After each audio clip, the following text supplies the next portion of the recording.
Morning छात्रों, आशा करती हूँ आप सब ठीक होंगे। शुभ प्रभात। आज हम एक लेसन जो पढ़ने जा रहे हैं जिसका नाम है एक यात्रा योगी। यात्रा यानी घूमना, प्रवास, ठीक है। हम जब घूम फिरने जाते हैं उसके बाद यहाँ पे की गई है। वैसे ही घूमने और फिरने गए होंगे हमारे राम दशरथ मिश्र, जहाँ पे उनको एक अनुभव होता है, जो अनुभव उनके साथ हुआ होता है वही अनुभव वो हमारे साथ शेयर कर रहे हैं, हमारे साथ बांट रहे हैं। हमारा चैप्टर का नाम है एक यात्रा यह भी, चैप्टर नंबर 11 एक यात्रा यह भी, जिसको लिखने वाले हैं रामदरस मिश्र। रामदरस मिश्र जी हिंदी साहित्य के प्रथम कोटि के साहित्यकार हैं। राम की कहानियां, उनकी कहानियां, काव्य एवं उपन्यास आदि क्षेत्रों में उन्होंने बहुत अच्छे से कलम चलाई है। उन्होंने बहुत अच्छे से लिखा है, जिसमें कहानियां है, उपन्यास है, आदि चीजें देखने को मिलती है। उनके बहुचर्चित उपन्यास, उनमें से जो बहुत ही चर्चास्पद उपन्यास है उनके नाम है जल टूटता हुआ और पानी के प्राचीर। आपकी कविताओं के संग्रह है बेरंग बेनाम चिट्ठियां, पक गए हैं धूप, जुलूस कहाँ जा रहा है, आम के पत्ते। आपके कहानी संग्रह है खाली घर। उनकी कहानी संग्रह कौन कौन से है तो खाली घर, बसंत का एक दिन, 61 कहानियां तथा मेरी प्रिय कहानियां। आम के पत्ते काव्य संग्रह को उसमें से जो आम के पत्ते काव्य संग्रह है उसको व्यास सम्मान से सम्मानित किया गया है। आपका हिंदी अकादमी के शिखर सम्मान एवं उत्तर प्रदेश हिंदी संस्थान के भारत भारती पुरस्कार में प्रतिष्ठित किया गया है। एक यात्रा यह भी, कहानी में रिक्शे वाले से परिचित होने पर उनके जीवन की घटनाओं से नारी के प्रति उनका दृष्टिकोण देखकर तथा जीवन में उतारे गए कर्तव्य बोध से प्रेरणा प्राप्त होती है। स्त्री सम्मान, स्त्री सुरक्षा एवं आत्मीयतापूर्ण संबंधों को खूबी से प्रस्तुत किया गया है, जो अत्यंत प्रेरक है। रामदरस मिश्र जब एक बार यात्रा कर रहे थे तब उनको एक रिक्शा वाला मिल जाता है। रिक्शे वाले से बातचीत करते हुए उनको पता चलता है कि रिक्शे वाले के मन में स्त्री के प्रति भावना कितनी उत्कृष्ट है। वो स्त्री का सम्मान करता है, स्त्री को आदर देता है। ये चीजें देखकर रामदरस मिश्र के मन में भी एक आदर पैदा हो जाता है रिक्शा वाले के लिए। वही कहानी, वही उन दोनों के बीच में बातचीत क्या होती है, वही चीज हमें हमारे लेसन में प्रस्तुत की गई है रामदरस मिश्र ने। मैं बहुत यात्रा भीरू हूँ। यात्रा भीरू होना, यात्रा भीरू होना, यात्रा भीरू होना यानी यात्रा से डरने वाला। जब कभी भी किसी को यात्रा करनी हो तो उनको डर लगने लगता है। यात्रा भीरू यानी यात्रा से डरने वाला। मैं बहुत ही यात्रा भीरू हूँ। यात्रा पर निकलते समय डर बना होता है कि पता नहीं कैसे कैसे लोगों से पाला पड़ेगा। सबसे बड़ी असहजता तो अनुभव होती है अनशंट किराया मांगने वाले ऑटो वालों से। अंट संट यानी जैसी उनकी मर्जी वैसा वो किराया मांगते हैं। अगर जनरली 50 रुपये किराया हुआ होता है, लेकिन कोई बाहर के राज्य से आया हुआ अनजान आदमी को हम देखते हैं, रिक्शा वाले देखते हैं, तो वो क्या कर देते हैं, जहाँ 50 रुपये का किराया होता है वहां बढ़ाकर 150 रुपये कर देते हैं। तो हमेशा लेखक हमेशा हमारे रामदरस मिश्र को एक डर सा बना रहता है। यात्रा करने में एक डर सा बना रहता है। क्यों?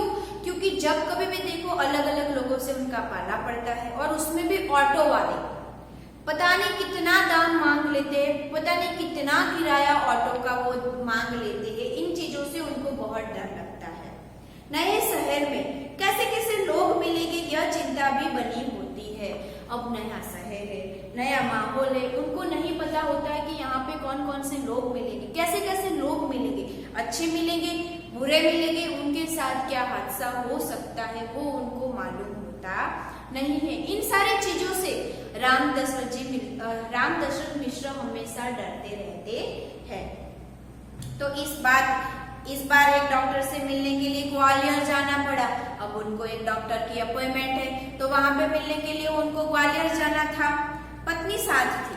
इस बार उनकी वाइफ भी, उनकी पत्नी भी उनके साथ थी। इसीलिए इसीलिए आश्वित बनी हुई थी। स्टेशन पर उतरते ही ऑटो वाले पीछे पड़ गए।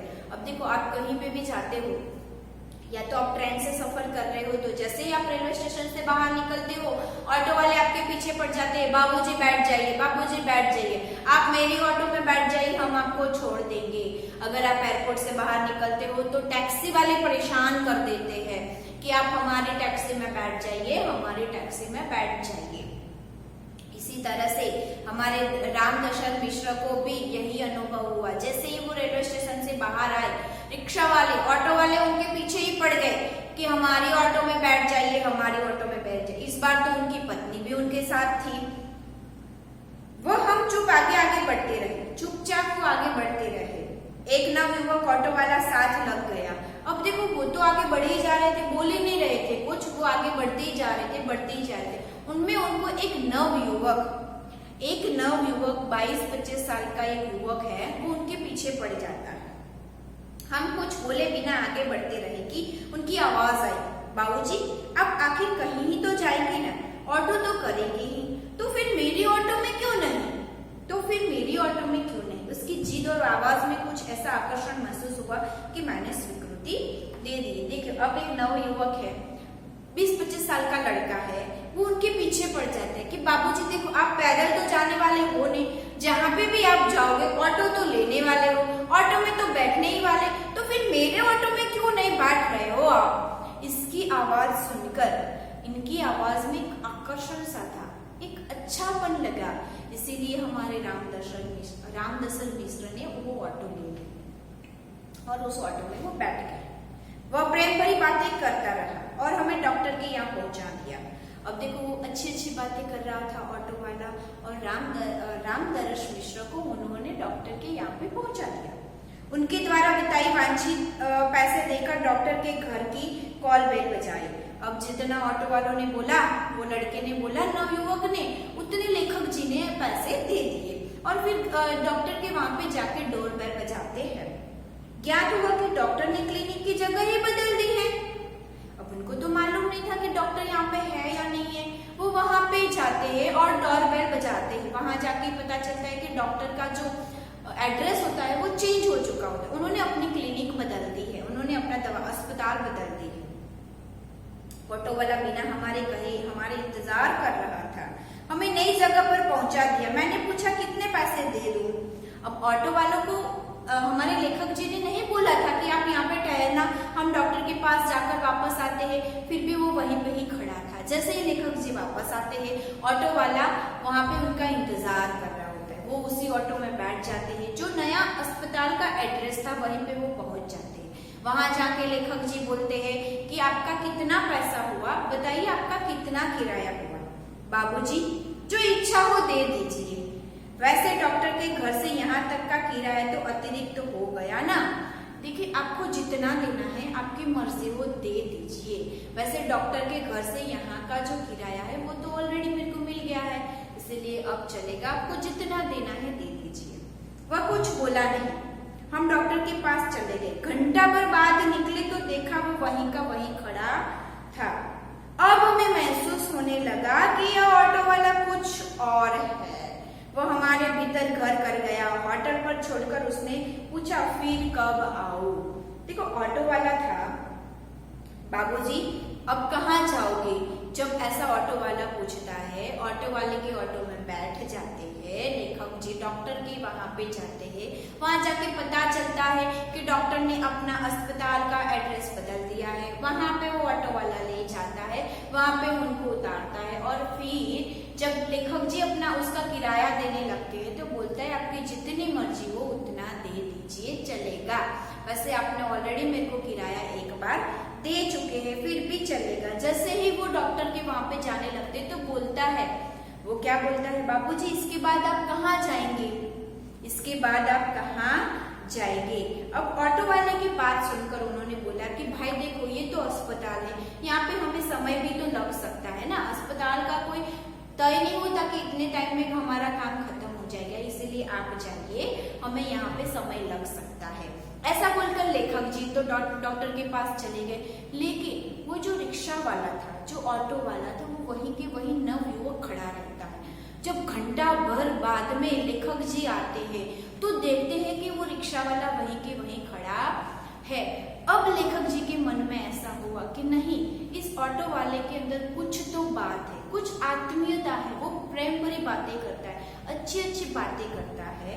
तो लेखक जी के मन को भी वो बातें छू जाती है। वो वापस से उसकी ऑटो में बैठ जाते हैं और वो ऑटो वाला उनको होटल तक छोड़ देता है। उनके होटल पर वो वहां जहां उनको जाना था वहीं पे वो छोड़ देता है और फिर वहां छोड़ने के बाद तुरंत पूछता है, मैं फिर कब आऊं? देखो, ऑटो वाला वापस से पूछता है कि मैं अब फिर वापस कब आऊं? लेखक जी पूछते हैं कि यानी, मतलब लेखक जी को समझ में नहीं आया कि ये क्या बोलना चाह रहा है। यानी आप शहर में घूमने फिरेंगे ना, आपको कहाँ जाना होगा, ले चलूंगा, वैसे यहाँ कब तक है? अब देखो, वो लेखक जी को समझ में नहीं आया तो ऑटो वाला बताता है कि आप यहाँ पे नए आए हो, आपका डॉक्टर का काम खत्म हो गया है, तो आप बिना घूमे फिरे चले जाएंगे, आप ये वाला शहर देखेंगे नहीं, आपकी पत्नी भी तो उनके आपके साथ है, तो क्या आप यहाँ पे घूमने वाले नहीं हैं? आप यहाँ पे फिरोगे नहीं, शहर को देखोगे नहीं, ठीक है, आप शहर को भी नहीं देखोगे, यहाँ पे घूमोगे फिरोगे नहीं, ऐसा वो पूछता है। ग्वालियर देखने के लिए मैं आपको ले चलूंगा, आप बोलिए मैं कब आऊं और आप यहाँ कब तक रुकने वाले हो? कल शताब्दी से लौटेंगे। लेखक जी ने बताया कि कल शताब्दी वाली जो ट्रेन है, शताब्दी से हम वापस जाने वाले हैं, तब तक हम ग्वालियर में हैं, तो आपको घुमाने के लिए कब आऊं? अब वापस से वो पूछता है कि आपको घुमाने के लिए मैं कब आऊं, आप बता दीजिए कि मैं आपको कब ग्वालियर घुमाऊं। भाई आज तो थके हैं, आराम करेंगे, कल घूमेंगे। लेखक जी बताते हैं आज तो हम बहुत थक गए हैं, इसीलिए होटल में आराम करने वाले हैं, लेकिन कल घूमेंगे, कल शाम को शताब्दी में जाने वाले हैं ना, तो कल पूरा दिन हम घूमेंगे।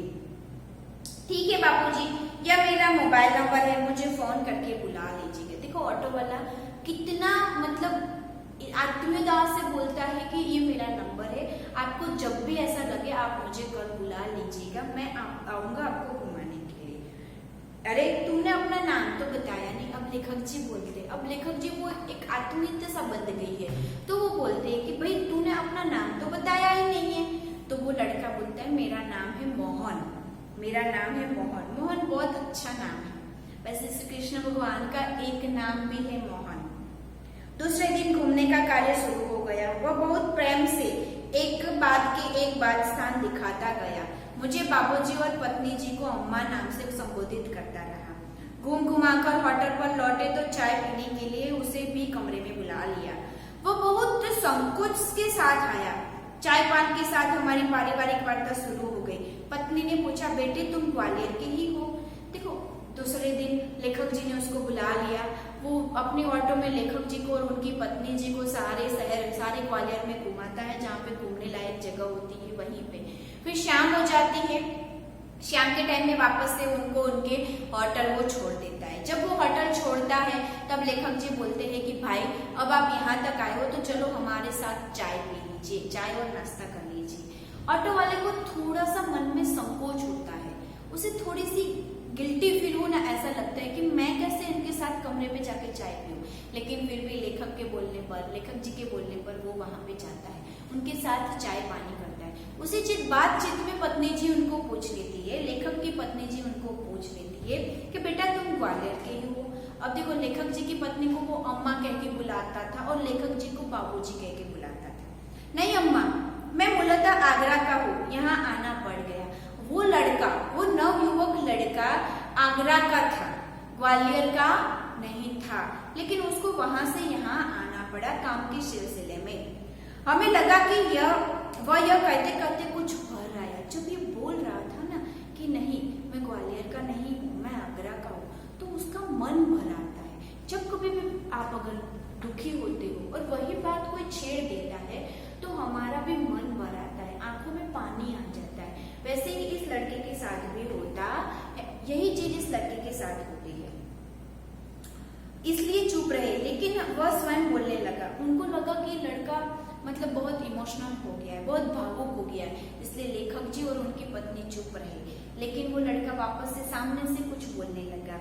स्वयं बोला, आगरा में अपना घर है, माँ बाप तो बचपन में ही गुजर चुके थे, लेकिन भाई ने मेरी परवरिश की है। भाई वकील है, मैं भी बीए पास हूँ, कोई नौकरी की खोज कर रहा था। अब देखो लड़का अपना खुद की जिंदगी के बारे में लेखक जी को बताता है कि भाई मैं वैसे तो मूलतः आगरा का हूँ, वहाँ पे हमारा खुद का घर है, मेरे माँ बाप तो जब मैं छोटा था तभी गुजर चुके थे, लेकिन मेरा जो बड़ा भाई है उसने मेरी परवरिश की है। भाई वकील है और मैं बीए तक पढ़ा हूँ और नौकरी की तलाश में यहाँ पे आया था।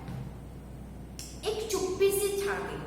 जब किसी के दिल पे चोट लगती है या उसके चोट लगे हुए जख्मों को जब बाहर उकेला जाता है तब वो एकदम भावुक हो जाते हैं। इसी तरह से ये नवयुवक लड़का भी भावुक हो जाता है। एक चुप्पी सी छा गई, सब चुप थे। हमें लगा कि इसके साथ कोई अवांछित घटना घटी है, उसे छेड़ा नहीं, किंतु उसने फिर कहना शुरू किया, मैं नौकरी की तलाश में इधर उधर भटक रहा था। एक दिन भटक कर लौट रहा था कि रास्ते में एक परिचित लड़की मिल गई। बदहवास थी, तिथियाई हुई, बोली, मोहन मुझे बचा लो। और जब वो नौकरी की तलाश में यहाँ पे आगरा आया था तब वो नौकरी ढूंढ रहा था, इधर उधर भटक रहा था। भटकने के टाइम में जब वो एक बार शाम को घर वापस लौट रहा था तो रास्ते में उसे एक लड़की मिल जाती, बहुत ही घबराई हुई लड़की थी, बहुत ही घबराई हुई लड़की थी। वो देखता है कि ये लड़की परिचित है, मोहन देखता है कि ये लड़की एकदम से परिचित है। वो लड़की भी लड़के को देखती है, मोहन को देखती है और बोलती है कि मोहन मुझे बचा लो। वो लड़की बहुत घबराई हुई है। मोहन देखता है कि ये लड़की बहुत मुसीबत में है। वो मोहन से रिक्वेस्ट करती है, वो मोहन को बोलती है कि आप मुझे बचा लीजिए। क्यों, क्या हुआ? मोहन ने उस लड़की को पूछा कि क्यों, क्या हुआ है? मेरे माँ बाप एक अधेड़ के साथ मुझे बेच रहे हैं, मैं कुएं में गिरकर जान दे दूंगी, किंतु उस कुशल अधेड़ के साथ नहीं जाऊंगी। अब देखो लड़की छोटी है, लड़की 20-22 साल की है और उसके माँ बाप एक अधेड़ मतलब 40-50 साल के आदमी के साथ उसका ब्याह कर रहे हैं, उसको बेच रहे हैं। और आप लोगों को बता दूं, बहुत सारे स्टेट में, बहुत सारे राज्यों में ये चीज होती है, जिनकी यहाँ पे लड़की होती है, माँ बाप बहुत गरीब है, तो माँ बाप क्या करते हैं, हम सराहना नहीं कर रहे इस चीज को, लेकिन ये हकीकत है, माँ बाप उस लड़की को बेच देते हैं, चंद पैसों के लिए लड़की को बेचा जाता है। ऐसा ही किस्सा इस लड़की के साथ भी हो रहा है। उसने मोहन को बोला कि मेरे माँ बाप एक अधेड़ उम्र के आदमी के साथ मेरा ब्याह करवा रहे, मुझे बेच रहे, आप मुझे बचा लीजिए वरना मैं कुएं में पड़कर मेरी जान दे दूंगी, लेकिन उस खड़ूस आदमी के साथ मैं ब्याह नहीं करूंगी। मैं बहुत असमंजस में पड़ गया, क्या करूं, कर भी क्या सकता हूँ। मुझे लगा कि स्टेशन चला जाइए, यहाँ उसे लेकर और थानेदार की हकीकत बयान की। वे कुछ देर सोचते रहे कि क्या किया जा सकता है। अब देखो वो मोहन को कुछ समझ में नहीं आया, उसको कुछ सूझ नहीं रहा था, तो उसने क्या किया, उस लड़की को लेकर पुलिस थाने चला गया। वहां जाकर वो थानेदार को सारी सच्चाई बताता है। वहां पे मोहन सारी चीजें थानेदार को बताता है। थानेदार भी ये सुनकर तो कुछ देर के लिए सोच में पड़ जाते हैं। थानेदार साहब बोले, इसकी एफआईआर लिखकर उसके माँ बाप को हवालात में बंद कर देता, लेकिन फिलहाल चिंता इस लड़की की है कि आखिर इसके लिए क्या किया जाए। देखो थानेदार बोलते हैं कि चलो हम एफआईआर लिखकर उसके माँ बाप को तो जेल में हवालात में बंद कर देंगे, लेकिन इस लड़की का क्या करे, ये बहुत बड़ा टेंशन है। उनको बहुत सूझ नहीं रहा था, वो बहुत चिंता में थे। एक छोटी सी चुप्पी के बाद वे एकाएक बोले, तुम्हारी शादी हो गई है? थानेदार एकदम चुप थे। अचानक से मोहन को पूछते हैं कि क्या तुम्हारी शादी हो चुकी है? मैंने नस में सिर हिलाया।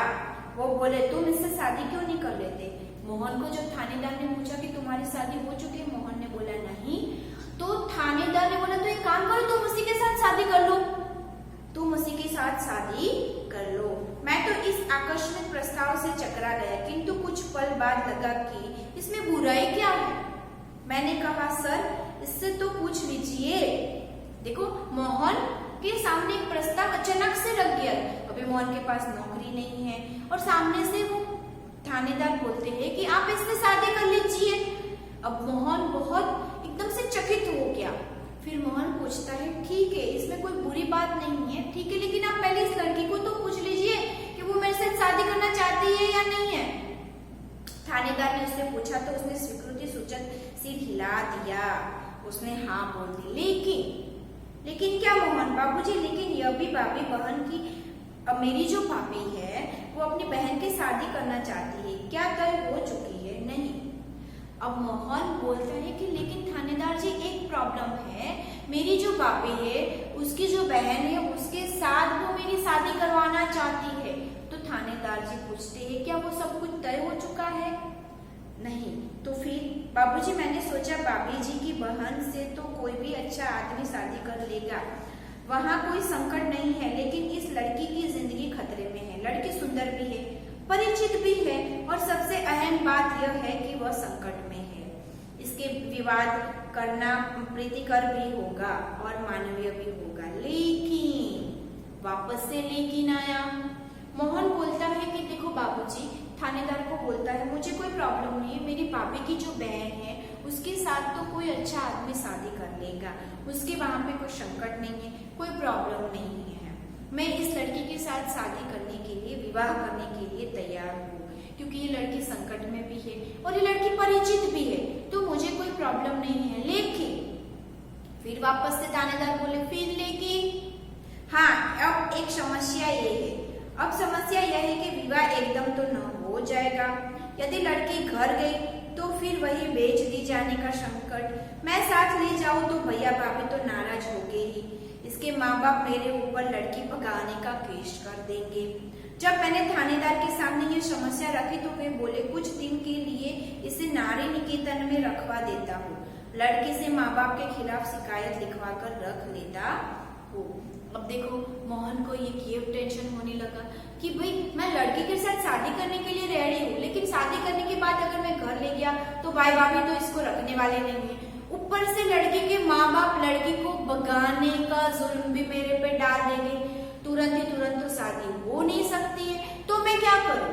तो थानेदार उनको बताते हैं कि भैया रुक जाओ, एक काम करता हूँ, नारी निकेतन में इसको कुछ दिन के लिए रखवा देता हूँ और लड़की से उसके माँ बाप के खिलाफ एक FIR करवा देता हूँ। 15 दिन बाद उन्होंने मंदिर में उससे मेरी शादी करवा दी। फिर थानेदार ने 15 दिन के बाद मोहन की शादी उस लड़की से करवा दी मंदिर में। मैंने कहा मोहन ऐसे थानेदार कहाँ होते हैं, मुझे तो इस घटना पर विश्वास ही नहीं हो रहा है, लगता है कि कथा सुन रहा हूँ। अब देखो लेखक जी बताते हैं कि मोहन ऐसे थानेदार कहाँ होते, इतने अच्छे थानेदार कहाँ होते हैं। जो तो बात बता रहा है वो तो मुझे ऐसे लग रहा है कि मैं एक स्टोरी सुन रहा हूँ, एक कथा सुन रहा हूँ, मुझे इस बात पे थोड़ा सा भी विश्वास नहीं हो रहा है। आप सही कह रहे हैं बाबूजी, लेकिन यह थानेदार कवि भी है, कवि सम्मेलनों में कविताएं पढ़ता है और इसकी कविताएं मानवीय संवेदनशीलता से भरी हुई होती है। अब मोहन उस थानेदार के बारे में बताता है कि यस बाबूजी, ऐसे थानेदार बहुत कम मिलते हैं, लेकिन वो थानेदार एक कवि भी थे। वो कवि सम्मेलनों में बहुत सारी अपनी कविताएं प्रस्तुत कर चुके थे और उनकी जो कविताएं होती थी वो मानव संवेदनीय होती थी, उनकी जो कविताएं थी वो मानव संवेदना से भरी हुई होती थी। हाँ, तब ठीक है भाई, हर क्षेत्र में कोई ना कोई मसीहा दिखाई पड़ देता है। हाँ, तब यह भी मेरे भाई भाभी मुझसे खफा हो गए और हमें घर से निकाल दिया। एक तो मैंने उनकी साली के साथ शादी नहीं की, दूसरी जिस लड़की से की वो किसी और जाति की थी। अब आगे क्या, लेखक जी को सुनना था कि अब आगे क्या हुआ। तो मोहन बताता है, एक तो मैंने उनकी भाभी की बहन के साथ शादी नहीं की, मतलब भैया की साली के साथ शादी नहीं की। दूसरी जिस लड़की के साथ मैंने शादी की वो दूसरी जाति की थी, दूसरी जाति की थी। तो तुम लोग ग्वालियर आ गए। तो फिर लेखक जी पूछते हैं कि तो आप लोग ग्वालियर आ गए? हाँ बाबूजी, आगरा में हमारा निवाह होना कठिन था। पराये शहर में भले ही कोई अपमान न हो, किंतु यह परायापन से अच्छा है न, जो दिन रात अप्रीतिकर व्यवहार बनकर तन मन उद्विग्न कर रहा था।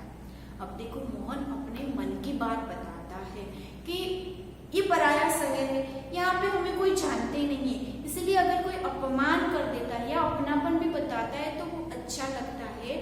हालांकि वहाँ पे आगरा में भाई भाभी के सामने रहते हुए भाई भाभी एक तो अपनापन तो दिखाएंगे नहीं, ऊपर से हमारा हर रोज अपमान करेंगे और आगरा में हमारा निर्वाह होना भी कठिन हो गया था, इसलिए हम आगरा छोड़कर ग्वालियर आ गए।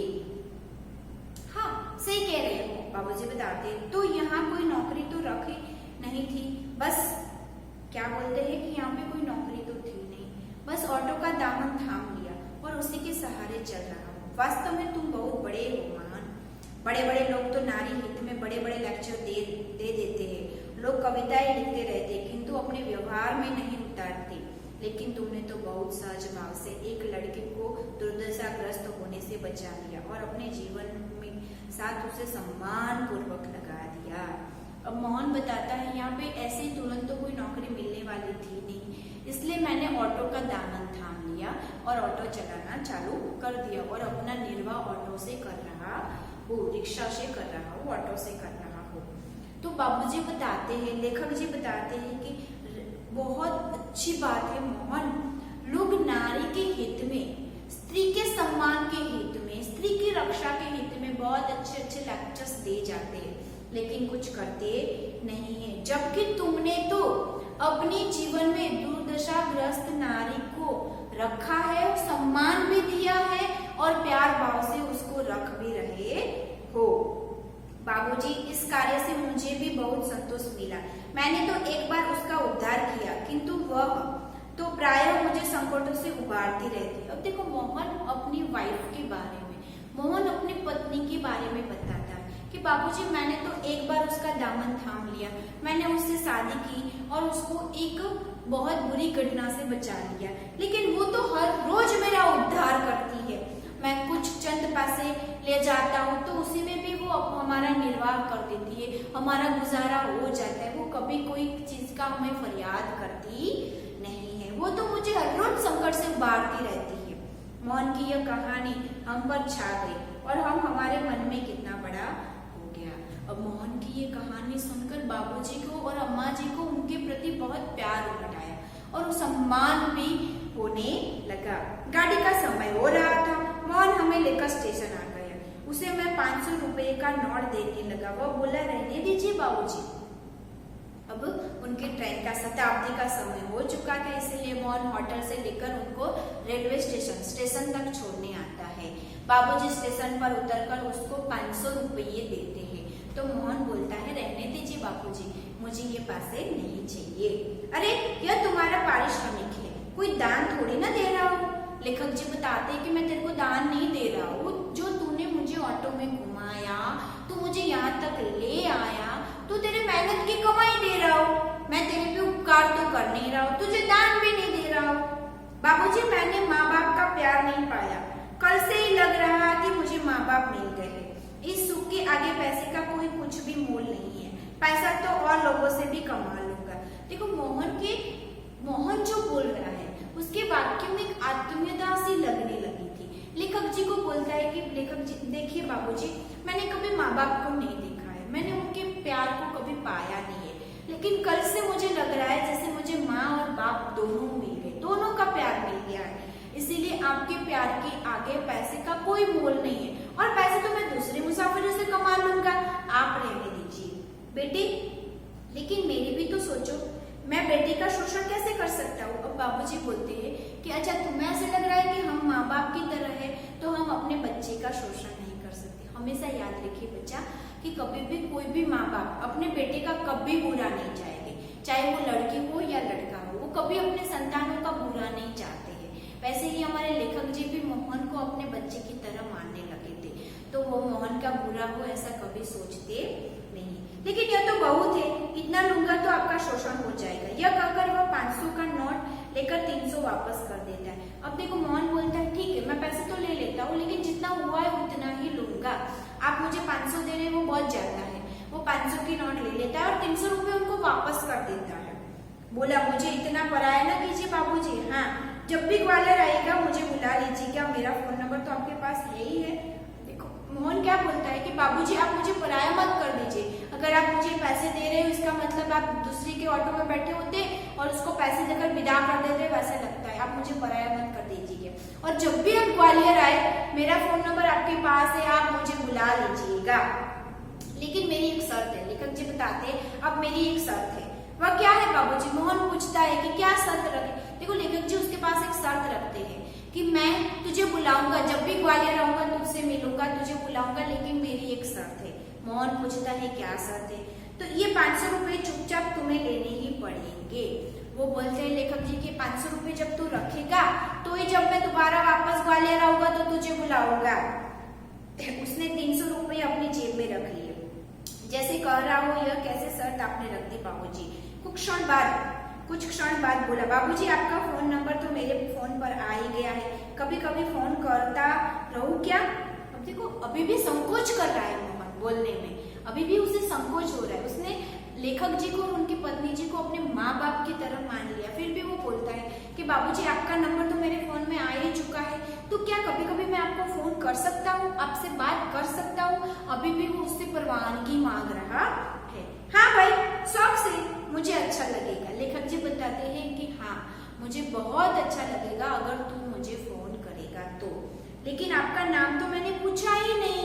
मोहन कल से उनको ऑटो में घुमा रहा है, आज उनके साथ चाय पी, उनको स्टेशन छोड़ने आया, लेकिन अभी तक मोहन को लेखक जी का नाम पता नहीं था। अब वो पूछता है कि बाबूजी आपका नाम क्या है? मुझे तो पता ही नहीं है। मैं हूँ सत्यकेतु और पत्नी है कामना। देखिए हमारे जो रामतरस मिश्र है उनका नाम था सत्यकेतु। वो बोलते हैं कि मेरा नाम है सत्यकेतु और मेरी पत्नी जी का नाम है कामना। और जब हम स्टेशन के अंदर जाने लगे तब वो आंखों में न जाने कितना अपनापन लिए हमें निहार रहा था। जब बाबूजी और अम्मा जी स्टेशन के अंदर गए तब वो मोहन बहुत मतलब आत्मीयता भाव से उनको देख रहा था, उनको दूर जाते हुए देख रहा था, जैसे लग रहा है कोई अपना हमसे छूट कर जा रहा हो, कोई अपना हमसे बिछड़ कर जा रहा हो, ऐसा मोहन को लगने लगा था। इस कहानी हमें रामतरस मिश्र बताते हैं कि ऐसा नहीं होता है कि पराये लोग हमारे अपने नहीं बन जाते। कभी कभी खून का रिश्ता ना होने पर भी लोग हमसे बहुत जुड़ जाते, हमसे बहुत भावुक हो जाते, हमसे बहुत प्यार करने लगते हैं। ये कहानी हमें ये सीख देती है कि चाहे कोई छोटा हो या बड़ा हो, लेकिन अपनापन सब में होता है। यहाँ पे ऑटो वाला था जो अपने बाबूजी और अम्मा को तो उसने कभी देखा नहीं था, लेकिन लेखक जी के अंदर वो अपनी अम्मा और बाबूजी को देखता है और उनको प्यार करता है। आशा करती हूँ आपका दिन शुभ रहे। धन्यवाद।